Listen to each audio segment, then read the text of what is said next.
యేసుక్రీస్తు వారి పునరుద్ధానం తరువాత ఏమైంది? మత్తయి సువార్త 27 అధ్యాయం నుంచి క్వెషన్ అడిగారండి. ఒకసారి మనం చూద్దాం. ప్రశ్న ఎలా అడిగారంటే, మత్తయి సువార్త 27, 51, 53 ప్రకారం యేసుక్రీస్తు వారు మరణించిన తర్వాత మృతుల పునరుద్ధానం జరిగిందా? సమాధుల నుండి లేచిన పరిశుద్ధుల శరీరాలు ఎక్కడున్నాయి? వారు మరలా పరదేశికి వెళ్లారా? దీని గురించి మనం ఆలోచించినట్లయితే, ఇలాంటి ఒక సంఘటన జరుగుద్దని దేవుడు ముందుగానే రాయించారు. యెషయా గ్రంథం మనం చూస్తే 26 అధ్యాయము 19వ వచనం మనం చూద్దాం. యెషయా గ్రంథము 26వ అధ్యాయం 19వ వచనం చూద్దాం. మృతులైన నీవారు బ్రతుకుదురు, మృతులైన నీవారు బ్రతుకుదురు, నా వారి శవములు సజీవములగును, నా వారి శవములు సజీవములగును, మంటిలో పడియున్న వారలారా మంటిలో పడి ఉన్న వార్లారా మేల్కొని ఉత్సహించుడి. మేలుకొని ఉత్సహించుడి. నీ మంచు ప్రకాశమానమైన మంచు ఉమ్, భూమి తనలోని ప్రేతలను సజీవులుగా చేయును. ఇది ఒక ప్రవచనం అండి. అలాగే మనం యెహెజ్కేలు గ్రంథము 37 అధ్యాయం మనం చూస్తే 12 నుంచి 14 వచనాలు మనకు కనబడతాయి. యెహెజ్కేలు గ్రంథము 37 అధ్యాయము 12 నుంచి 14 వచనాలు మనం ఆలోచించినట్లయితే, కాబట్టి ప్రవచనమెత్తి వారితో ఇట్లనము, ప్రవచనమెత్తి వారు ఇట్లనము, ప్రభువుకు యెహోవా సెలవిచ్చినదేమనగా, ప్రభువగు యెహోవా సెలవిచ్చినదేమనగా, నా నా ప్రజలారా మీరున్న సమాధులను నేను తెరిచెదను, మీరున్న సమాధులను నేను తెరిచెదను. సమాధులలో నుండి మిమ్మును బయటికి రప్పించి ఉమ్, ఇశ్రాయేలు దేశంలోనికి తోడుకొని వచ్చెదను. ఉమ్, నా ప్రజలారా, ఉమ్, నేను సమాధులను తెరచి ఉమ్, సమాధులలోనున్న మిమ్మును బయటికి రప్పింపగా ఉమ్, నేను యెహోవానై ఉన్నానని మీరు తెలుసుకొందురు. ఉమ్. మీరు బ్రతుకున్నట్లు నా ఆత్మను మీలో ఉంచి మీ దేశంలో మిమ్మల్ని నివసింపచేసేదను. యెహోవానగు నేనే మాట ఇచ్చి దానిని నెరవేర్తునని మీరు తెలుసుకొందురు. ఇదే అదండి. యెహోవా వాక్కు. అది ఇలా ప్రవచనాలు మనకు కనబడుతున్నాయి. మరి ఆ ప్రవచనాలు ఇక్కడ మనం గమనించినట్లయితే కనుక మత్తయి సువార్త 27 అధ్యాయంలో నెరవేర్పు కింద మనకు కనబడుతుంది. 27 అధ్యాయము 51, 52 వచనాలు మనం చూస్తే, అప్పుడు దేవాలయపు తెర పైనుండి కిందకి వరకు రెండుగా చెనిగెను, భూమి వణికెను, బండలు బద్దలాయెను, సమాధులు తెరవబడెను, నిద్రించిన అనేక మంది పరిశుద్ధుల శరీరములు లేచెను. వారు సమాధుల్లో నుండి బయటికి వచ్చి ఆయన లేచిన తర్వాత పరిశుద్ధ పట్టణంలో ప్రవేశించి అనేకులు కనపడిరి.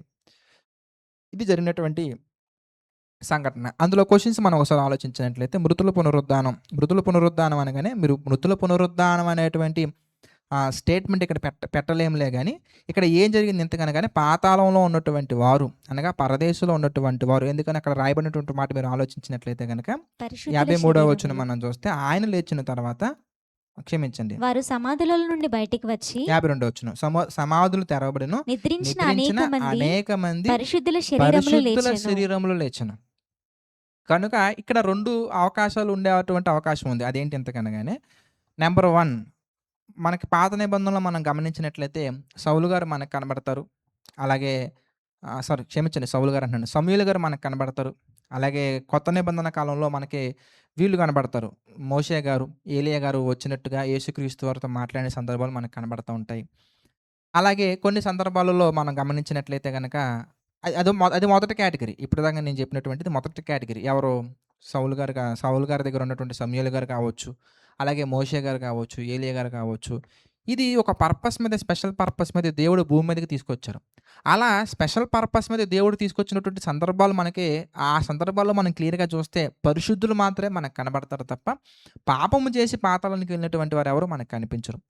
అలాగే ఇక్కడ మనం గమనించినట్లయితే రెండో కేటగిరీ ఏంటి ఎంతకంటే, యోహాను సువార్త 11 అధ్యాయంలో మనకు కనబడుతుంది. యోహాను సువార్త 11 అధ్యాయం మనం గమనించినట్లయితే 43 నుంచి మనం చూద్దాం. యోహాను సువార్త 11 అధ్యాయం 43 నుంచి. ఆయన అలాగు చెప్పి లాజరు బయటికి రమ్మని చెప్పగా చనిపోయిన వాడు కాళ్ళు చేతులు. అంటే లాజరు గారు వచ్చారు. వచ్చిన తర్వాత లాజరు గారు భూమి మీద బ్రతికారండి. అంటే 2 కండిషన్స్ మనకు కనబడుతుంది. నెంబర్ 1 కండిషన్ ఏంటి ఎంతకనగానే, పాతాళంలో నుండి అనగా పరదేశుల నుండి ఈ భూమి మీదకి వచ్చి పర్పస్ ఫుల్ఫిల్ అయిపోయిన తర్వాత, అంటే వాళ్ళు భూమి మీదకి వచ్చినటువంటి పర్పస్ ఫుల్ఫిల్ అయిపోయిన తర్వాత వాళ్ళు మరలా పాతాళంలోకి వెళ్ళిపోయారు, అనగా పరదేశంలోకి వెళ్ళిపోయారు. అలా కనిపించే వాళ్ళు మనకి ఎవరు ఎంతకి? మోషే గారు కనబడుతున్నారు, ఏలియా గారు కనబడుతున్నారు, సమూయేలు గారు కనబడుతున్నారు. అలా పర్పస్ వాళ్ళ పర్పస్సే ఈ భూమి మీద బ్రతకటం. అంటే పాతాళ లోకానికి వెళ్ళి మరలా ఈ భూమి మీదకి వచ్చి బ్రతికినటువంటి కండిషన్స్లో మనకి ఇతను కనబడుతున్నారు. ఎవరు? లాజరు గారు కనబడుతున్నారు. అలాగే ఒక అధికారి కూతురు కూడా మనకు కనబడతారు. అలాగే ఒక విధవరాలి యొక్క, అంటే పేద విధవరాలి యొక్క కుమారుడు మనకు కనబడతారు. ఇది సెకండ్ కండిషన్. ఇప్పుడు ఇక్కడ మనకు మత్తయి సువార్త 27 అధ్యాయం 51, 52 వచనాల్లో మనకు కనిపించేది ఈ రెండిట్లో దేనికి సంబంధించిందో మనకి తర్వాత సందర్భాల్లో మనకి మెన్షన్ చేయలేదు ఎక్కడ గూడా. అంటే వాళ్ళు పరదేశంలోకెళ్లారా? లేదా ఈ భూమి మీద జీవించారా? అనేటువంటి డిస్కషన్స్ అనేవి మనకి బైబిల్‌లో ప్రస్తావించలేదు కనుక వాళ్ళు పరదేశంలోకి వెళ్లారా? లేదంటే గనక మరలా ఈ భూమి మీద కొంతకాలం జీవించారా? అని మనం డిక్లేర్ చేసి చెప్పలేం. కానీ అవకాశాలేమున్నాయి ఇంతకీ? వచ్చినటువంటి వారు మరలా పరదేశంలోకి వెళ్ళే అవకాశం ఉంది. లేదా ఈ భూమి మీద కొంతకాలం బ్రతికి తర్వాత మరలా మరణించేటువంటి అవకాశాలు గూడా ఉన్నాయి. కాబట్టి మృతుల పునరుద్ధానం అనగానే మరలా మృతుల పునరుద్ధానం ఈ పదం దేనికి దారితీస్తుంది ఎందుకనగానే యేసుక్రీస్తు వారి రాకడలో మనందరం లెగటం అనేటువంటి మృతుల పునరుద్ధానం. అలాంటిది అక్కడ ఏం జరగలేదులే గాని మరణించినటువంటి పరిశుద్ధుల శరీరాలు లేపబడ్డాయి. ఆ తర్వాత వాళ్ళు అనేక మందికి కనిపించారు. అంటే యేసుక్రీస్తు వారు పునరుద్ధానుడు అయిన తర్వాత అనేక మందికి కనిపించారు. పరిశుద్ధ పట్టణం అనగా యెరూషలేము. యెరూషలేములో ఉన్నటువంటి అనేక మందికి కనిపించారు. ఇక్కడ వరకు బైబిల్ చెప్పింది కాబట్టి ఇక్కడ వరకే మనం మాట్లాడగలం. దీని తర్వాత కండిషన్స్ అన్ని అజంప్షన్సే తప్ప మనం కన్ఫర్మ్ చేసి డిక్లేర్ చేసి చెప్పకూడదు. ఎందుకని దేవుడు అక్కడి వరకే చెప్పారు ఎంతగనగానే ప్రవచనం మనకు అక్కడ ప్రస్తావించబడింది. ఆ ప్రవచనం నెరవేర్పు ఇక్కడ జరిగింది. ఆ తర్వాత ఏం జరుగుతుందో మనకు అనవసరం. ఉదాహరణకి ఇది ఎలాంటి క్వెషన్ అంటే యేసుక్రీస్తు వారు బాప్తీసం తీసుకొని ఒడ్డునకు వచ్చిన వెంటనే లేదా ఒడ్డునకు వచ్చుచుండగా పరిశుద్ధాత్మ పావురము యొక్క శరీరాకారంతో ఆయన మీద వచ్చును అని మనకు కనబడుతుంది. అక్కడ తండ్రి మాట్లాడతారు.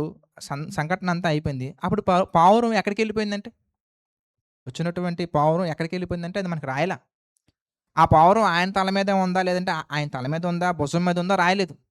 ఇప్పుడు ఒకవేళ రాసినా మనం ఏం చేయాలి ఇంతకీ అక్కడ వరకే మనకి ఇంపార్టెంట్. ఏంటి ఇంతకీ ఆయన రాజ్య సువార్త ప్రకటనకు సిద్ధపడుతున్నారు. అంటే ఆ సంఘటన ద్వారా మనం ఏ విషయాలు నేర్చుకోవాలని దేవుడు రాయించారో అంతవరకు ఇంపార్టెంట్ తప్ప ఆ పావురం నల్ల పావురమా? తెల్ల పావురమా? ఆ పావురం ఎటెళ్ళిపోయింది? ఎక్కడికెళ్ళిపోయింది? అసలు ఇంతకీ ఏ ఊర్లో నుంచి వచ్చింది? ఈ డిస్కషన్స్ అన్నీ మనకు అనవసరం. అలాగే ప్రవచనం దేవుడు రాయించారు. ఎందుకు రాయించారు ఇంతకనగానే యేసుక్రీస్తు వారు నిజమైనటువంటి లోకరక్షకుడు. యూదులందరూ అదే ఇశ్రాయేలీయులందరూ ఎదురు చూస్తున్నటువంటి మెస్సీయ ఆయనే అనే విషయం మనందరికి అర్థం అవ్వటానికి, అక్కడ ఉన్నటువంటి వాళ్ళకి అర్థం అవ్వటానికి, అర్థమై వాళ్ళవ్వచ్చు, మనం అవ్వచ్చు, తర్వాత తరాల వాళ్ళవ్వచ్చు, నమ్మి జీవం పొందినట్లుగా ఈ సూచక్రియలన్నీ జరిగాయి. అంతే తప్ప ఆ తర్వాత జరిగినటువంటి ఏం జరిగిందనే పరిస్థితులు దేవుడు రాయనప్పుడు వాటి గురించి మనం ఆలోచించడం అనేది వాక్యానుసారం కాదు. సింపుల్‌గా చెప్పాలంటే బైబిల్ ఎక్కడ ఆగిపోయిందో మనం అక్కడ ఆగిపోవాలి. బైబిల్ ఎక్కడ ఓపెన్ అయిందో మనం అక్కడ ఓపెన్ అయిపోవాలి. అంతే తప్ప మిగిలినటువంటివన్నీ మనం ఆపాదించుకోకూడదు. ఇక్కడ ఒక సేవకుడు ఎవరో మాట్లాడుతుంటే నేను విన్నాను. ఏంటి ఎంతకనగానే బైబిల్ అనేది ఒక మన కుతూహలం కోసం అంటే మన మనసులో వచ్చే ప్రతి ఆలోచనకు మన ఇమాజినేషన్స్ అన్నిటికీ ఆన్సర్స్ చెప్పడం కోసం రాయబడినటువంటి పుస్తకం కాదు. మనం రక్షణ పొంది రక్షణలోకి వచ్చి జీవం పొంది పరలోకానికి వెళ్ళటం కొరకు రాయబడింది తప్ప సో దానికి సంబంధించిన ఏ క్వెషన్ వచ్చినా బైబిల్ తప్పకుండా జవాబు చెప్తది.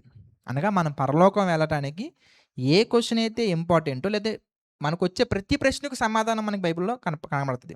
అంతేగాని మనం ఏదో సరదాగా తెలుసుకుందాం అన్న క్వెషన్స్‌కి ఇందులో మనకి వాటి గురించి దేవుడు రాయించలేదు కాబట్టి మనం వాటి గురించి మనకు నచ్చినటువంటి ఇమాజినేషన్ చేసి చెప్పడం వాక్యానికి విరుద్ధం. కనుక మీ ప్రశ్నకు సమాధానం వచ్చిందని నేను భావిస్తున్నాను. స్టిల్ ఇందులో మీకు అర్థం కాని పాయింట్లు ఉంటే తప్పకుండా మీరు మెన్షన్ చేయండి. నేను క్లారిఫై చేస్తాను.